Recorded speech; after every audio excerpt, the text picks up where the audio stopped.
여러분, 안녕하십니까? 오늘도 저는 여러분을 이렇게 부르고 싶습니다. 나의 오래된 벗들이여. 혹시 이런 말 들어보셨습니까?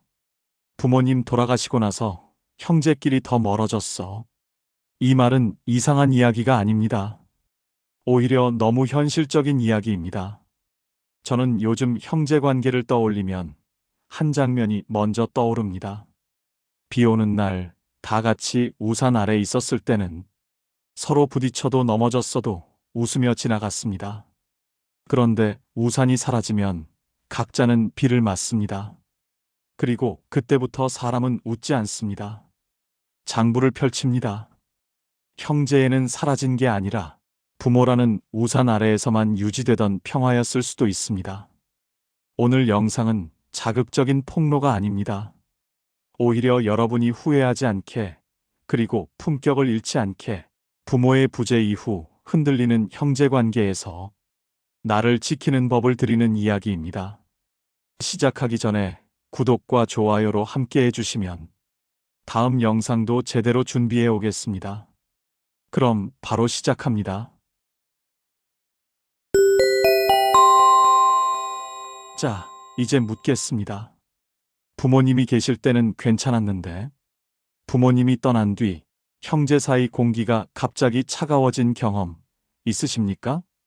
명절에 모여도 예전처럼 웃음이 나지 않고, 통화 한 번 하려다도 괜히 말 꺼냈다가 싸우면 어쩌지 하며 망설이고, 카톡방은 조용해지고, 만나면 대화는 짧아지고, 어느 순간부터 우리는 형제를 가족이 아니라 상대처럼 대하기 시작합니다. 이건 누가 더 나쁘고 누가 더 이기적이어서만은 아닙니다. 부모가 떠난 뒤 형제 관계가 흔들리는 데에는 너무 현실적인 이유가 있습니다. 가장 큰 구심점이 사라지면 만날 명분이 사라지고, 그 빈자리에 각자의 삶과 배우자, 자녀, 돈 문제, 상속과 역할 분담 같은 것들이 들어옵니다. 그리고 그 순간부터 형제 사이에는 사랑보다 피로가, 정보다 오해가 먼저 쌓이기 시작하지요. 오늘 영상에서는 부모가 세상 떠나면 형제지간도 남이 되는 현실적인 이유 5가지를 아주 구체적인 장면으로 짚어드리겠습니다. 그 이유를 알면 여러분은 덜 상처받고 불필요한 죄책감과 분노에서 한 발 물러설 수 있습니다. 끝까지 보시면 마음속에 이런 생각이 남을 겁니다. 내가 이상한 게 아니었구나. 이 관계를 지키는 방법이 분명히 있구나. 하시는 마음이 생길 것입니다. 첫 번째, 형제가 남이 되는 첫 번째 이유는 돈이나 재산 때문입니다. 돈은 불을 붙이는 성냥입니다.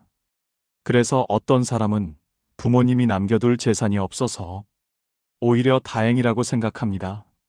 하지만 현실은 다릅니다. 재산이 없다고 해서 불이 없는 게 아닙니다.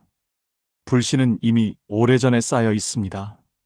사람은 마음속에 묻어둔 불만을 평생 숨길 수 없습니다. 다만 터질 기회가 없었을 뿐입니다. 부모가 살아계실 때는 그 기회가 잘 오지 않습니다. 부모라는 울타리가 형제를 붙잡아 주기 때문입니다. 불편한 말은 참게 만들고, 표정은 눌러두게 만들고, 싸움이 나도 결국 부모님 생각해서 덮어두게 만듭니다. 그런데 부모님이 떠나는 순간 그 기회가 아주 잔인한 방식으로 찾아옵니다. 그때부터 형제는 더 이상 형제가 아니라 각자 자기 마음속 계산서와 억울함을 들고 마주 앉은 사람처럼 변합니다. 아니, 변한 게 아닙니다. 가려졌던 것이 드러난 것입니다. 많은 사람들이 형제 관계가 무너지면 이렇게 말합니다. 저 사람이 변했다. 원래 저런 사람이 아니었다. 하지만 대부분은 원래 있던 성격과 감정이 더는 숨을 이유가 없어졌을 뿐입니다. 그리고 돈은 그 숨겨진 감정을 가장 빠르게 끌어올리는 장치입니다. 부모님이 계실 때는 그 돈이 가족의 돈처럼 느껴집니다. 아직은 엄마 아빠가 관리하시니까 나중에 정리하면 되지. 그렇게 미뤄둡니다. 하지만 장례가 끝나고 상속 이야기가 나오면 같은 돈이 갑자기 내 몫으로 바뀝니다. 그 순간부터 대화는 안부가 아니라 서류가 되고 온기는 추억이 아니라 숫자가 됩니다. 현 시대에는 더 현실적입니다. 집값은 올랐고 부모님 집 한 채가 한 사람의 인생 자산이 되기도 합니다. 그래서 상속은 마지막 정리가 아니라 마지막 경쟁이 됩니다. 누가 병원비를 더 냈는지, 누가 더 자주 들렀는지, 누가 무엇을 얼마나 했는지가 애도의 언어가 아니라 권리의 언어로 바뀝니다. 그 과정에서 가장 무서운 건 앞뒤를 다 지운 채 감정만 남는 사람의 태도입니다. 상황을 보지 않고 맥락을 보지 않고 오직 삐딱한 감정 하나로 세상을 판단합니다. 원망은 단정이 되고 단정은 확신이 되고 확신은 결국 관계를 끊어버립니다. 고마운 사람에게 고맙다 말하지 못하고 고생한 사람에게 수고했다 말하지 못한 채 터무니없는 억지가 튀어나오는 순간이 옵니다. 그 한마디가 형제를 평생 원수로 만드는 불씨가 됩니다. 그렇게 관계가 끝나고 나면 이상하게도 마음이 편해지는 사람도 있습니다. 미움이 사라져서가 아니라 더 이상 기대하지 않기 때문입니다. 기대가 사라진 자리에 남는 건 차가움이 아니라 체념에 가까운 평온입니다. 결국 첫 번째 이유는 돈이 아닙니다. 돈은 성량일 뿐이고 불은 오래된 불신과 서운함입니다. 그리고 부모가 떠난 뒤 그 불은 가장 아픈 방식으로 드러납니다. 형제는 피로 묶였지만 관계는 말과 마음으로 유지되기 때문입니다. 두 번째, 배우자와 자녀의 현실적 개입이 따르기 때문입니다. 두 번째 이유는 배우자와 자녀가 현실적으로 개입하기 때문입니다. 그리고 그 뒤에는 더 큰 흐름이 따라옵니다. 각자에게 새로운 가족이 생기면 인생의 1순위가 바뀌기 시작합니다. 결혼하고 아이가 태어나면 삶의 중심은 더 이상 원가족이 아닙니다. 시간도 돈도 정서 에너지도 결국 내 집으로 흐릅니다.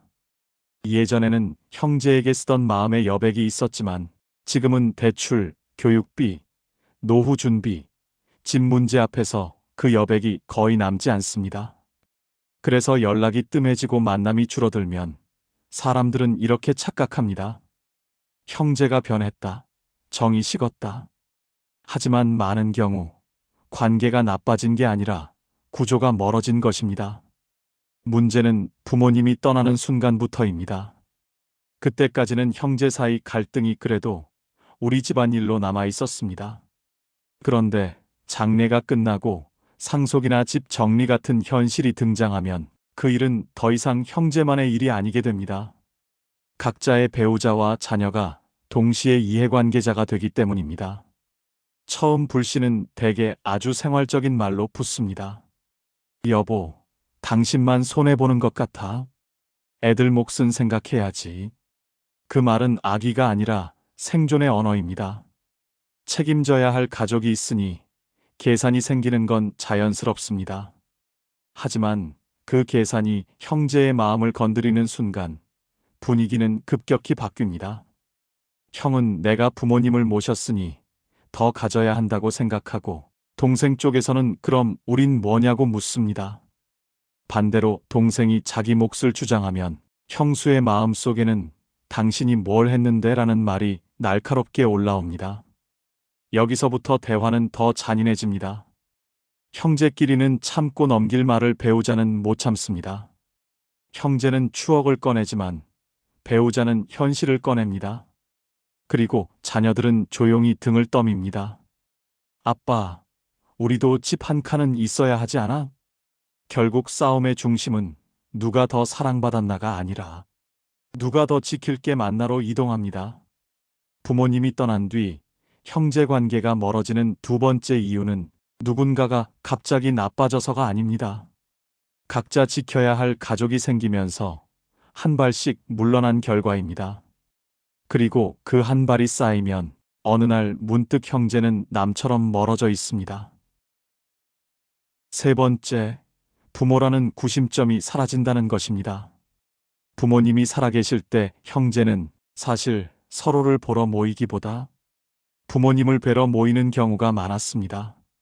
그래서 제사, 명절, 생신 같은 날이 오면 자연스럽게 한자리에 모였지요.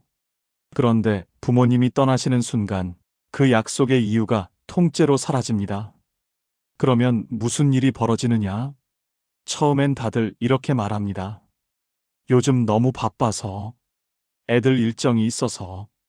그런데 바쁜 건 예전에도 바빴습니다. 달라진 건 모일 명분이 사라졌다는 겁니다. 그리고 여기서부터 관계의 민낯이 드러납니다. 부모님이라는 큰 우산 아래에선 서운함도 참고 불편한 말도 삼키며 그래도 가족이니까로 버텼습니다. 하지만 우산이 사라지면 각자는 비를 맞습니다. 그때 깨닫게 되지요. 우리가 붙어 있었던 건 사랑의 힘이 아니라 부모라는 구심점의 힘이었다는 것을. 결국 남는 건 냉정한 현실입니다. 연락은 뜸해지고 만남은 미뤄지고 마음은 멀어집니다. 그래서 더 아픈 겁니다. 피는 이어져도 마음은 자주 만난 시간이 이어준다는 사실을 그제야 알게 되니까요.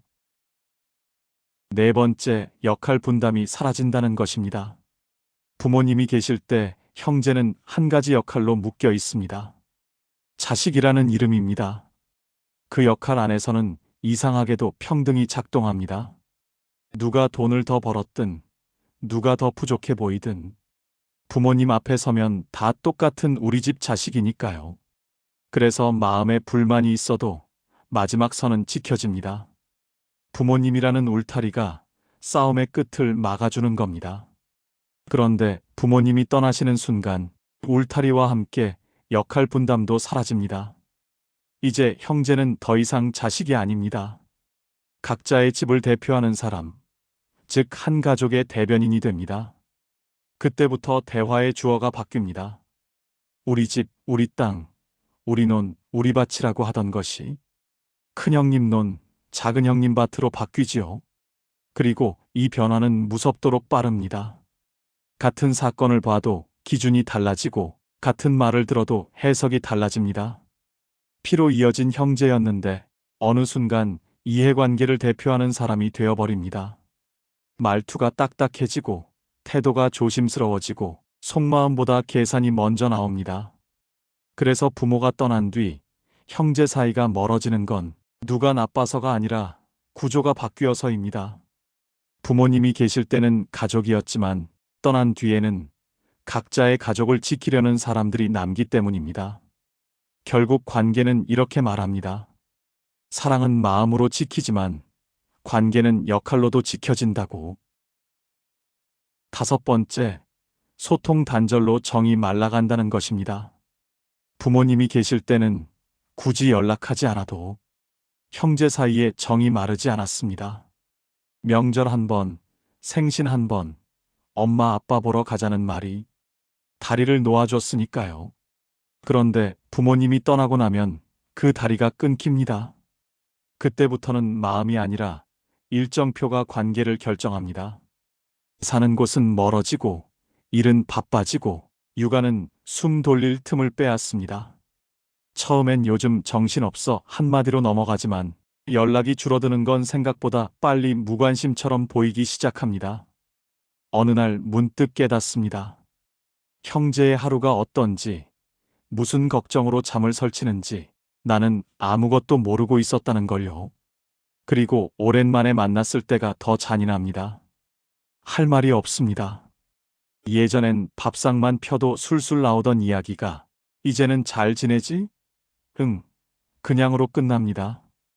그 다음은 어색한 침묵. 가족인데 왜 이렇게 불편하지라는 생각이 스멀스멀 올라옵니다. 만나도 반갑기보다 피곤하고 즐겁기보다 조심스럽습니다. 정은 거창한 사건으로 생기지 않습니다. 사소한 안부, 작은 하소연, 쓸데없는 농담 같은 일상의 공유로 자랍니다. 그런데 그 끈이 끊기면 관계는 법적으로만 남고 체감은 남처럼 변합니다. 그래서 마지막 이유가 가장 무섭습니다. 싸워서 멀어진 게 아니라 아무 일도 없었는데도 조용히 남이 되어버린다는 것. 이것이 오늘날 현실이 아닐련지요. 어떠셨나요? 여러분. 결국 형제 사이가 멀어지는 데에는 거창한 사건보다 인간 마음에 아주 단순한 작동 원리가 숨어 있습니다. 사람은 가까운 사람에게 기대합니다. 그리고 그 기대가 깨지는 순간 실망은 원망으로 바뀝니다. 더 무서운 건 그 다음입니다. 원망은 시간을 먹고 자라면서 기억을 왜곡합니다. 어느 날부터는 상대가 했던 큰 은혜는 빨리 잊고 반면에 작은 상처는 오래 머금고 있다는 것입니다. 그러면 우리는 이렇게 묻게 됩니다. 왜 너는 변했니? 왜 너는 이렇게 냉정하니? 하지만 여기서 대부분의 사람이 결정적인 실수를 합니다. 상대를 고치려 들지요. 그런데 김형석 교수의 시선으로 보면 남을 바꾸려는 마음은 관계의 실패가 시작되는 지점입니다. 인간은 타인의 통제를 가장 깊이 거부하기 때문입니다. 결국 관계의 결말은 바깥이 아니라 안에서 결정됩니다. 같은 말을 들어도 어떤 사람은 무너지고 어떤 사람은 넘어가는 이유는 단 하나, 마음의 중심이 다르기 때문입니다. 마음의 중심이 흔들리면 한마디가 칼이 되고 마음의 중심이 단단하면 한마디는 지나가는 바람이 됩니다. 대나무가 하루아침에 휘어지지 않습니다. 인정을 하고 양보하며 바라지 말아야 할 것입니다. 두 번째는 기대의 역설입니다. 기대는 사랑처럼 보이지만 그 안에는 요구가 숨어 있습니다. 우리는 형제에게 말합니다. 가족이니까 이 정도는 해야지. 피가 섞였으니까 당연하지. 틀린 말은 아닙니다. 그러나 그 말이 내 마음을 지배하는 순간 관계는 이미 기울기 시작합니다. 상대가 해주면 당연해지고 못 해주면 배신이 됩니다. 상처는 그렇게 반복됩니다. 그리고 부모님이 떠난 뒤에는 갈등의 판 자체가 달라집니다. 그때부터 형제 문제는 형제만의 일이 아닙니다. 배우자와 자녀가 동시에 이해관계자가 됩니다. 여보, 당신만 손해보는 것 같아. 애들 몫은 생각해야지. 그 말은 악의가 아니라 생존의 언어입니다. 생활비와 대출, 교육비와 노후, 집 문제까지 책임져야 하니 계산이 생길 수밖에 없습니다. 문제는 그 계산이 형제의 마음을 건드릴 때입니다. 형은 모셨으니 더 가져야 한다고 믿고 동생 쪽은 그럼 우리는 뭐냐고 묻습니다. 그 순간부터 대화는 추억이 아니라 현실로, 정이 아니라 숫자로 흘러갑니다. 그래서 결론은 분명합니다. 부모가 떠난 뒤 형제가 남이 되는 현실을 부정하지 마십시오. 오히려 담담히 인정하는 순간 비참함에서 빠져나옵니다. 가족이라는 이름은 따뜻하지만 그 이름이 내 경계를 무너뜨리면 사랑이 아니라 속박이 됩니다. 이제부터 끊어야 할 건 관계가 아니라 속박입니다. 버리라는 말이 아닙니다. 나를 살리라는 말입니다. 늙어갈수록 중요한 건 누가 나를 알아주느냐가 아닙니다. 내가 나를 지키는가입니다. 내 마음의 평온을 지키고 내 삶의 질서를 지키는 것. 그것이 노년의 품격입니다. 오늘 결심은 하나면 충분합니다.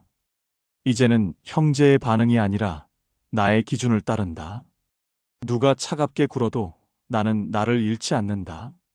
누가 몰아붙여도 나는 흔들리지 않는다. 그리고 이 결심은 생각으로만 두면 사라집니다. 부모가 떠난 뒤 시작되는 것은 갈등이 아니라 비로소 드러나는 나의 진짜 인생입니다.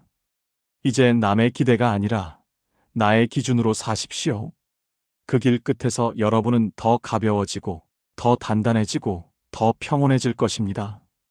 여러분, 오늘 이야기 들으시며 마음속에 한 장면이 떠오르셨습니까? 명절 밥상 앞에서 웃던 얼굴, 장례식장 복도에서 굳어버린 표정, 그리고 이 말만 안 했어도 하고 후회되는 그 한마디 말입니다. 부모님이 떠난 뒤 형제 사이가 멀어지는 건 누군가가 악해서가 아니라 구조가 바뀌었기 때문이라고 말씀드렸습니다. 돈이 성량이 되고 배우자와 자녀가 현실로 들어오고 부모라는 우산이 사라지고 역할이 바뀌고 소통이 끊기면서 정이 말라가는 것. 이걸 알면 우리는 한 가지를 할 수 있습니다. 불필요한 원망을 줄이고 내 마음을 지키는 선택을 할 수 있다는 겁니다. 자, 여기서 여러분께 딱 한 가지 부탁드리겠습니다. 댓글에 한 문장만 남겨주십시오. 지금 떠오른 형제에게 내가 먼저 하고 싶은 말이 무엇인지요? 미안하다도 좋고, 고맙다도 좋고, 이제는 거리를 두고 싶다도 괜찮습니다. 솔직한 한 줄이면 됩니다. 그 한 줄이 여러분 마음의 중심을 다시 세우는 시작이 됩니다. 그리고 마지막으로 이 말씀을 드리고 싶습니다. 가족이라는 이름은 우리를 묶어주기도 하지만 때로는 우리를 무너뜨리기도 합니다. 그러니 오늘부터는 관계를 붙잡기보다 나를 먼저 지키십시오. 내 마음의 평온을 지키는 것이 곧 삶의 품격입니다. 오늘 영상이 조금이라도 마음에 닿으셨다면 구독과 좋아요로 함께 해주십시오. 나의 오래된 벗들이여, 남은 날들은 더 뜨겁게 싸우는 날이 아니라 더 조용히 평온해지는 날이 되시길 바랍니다. 감사합니다.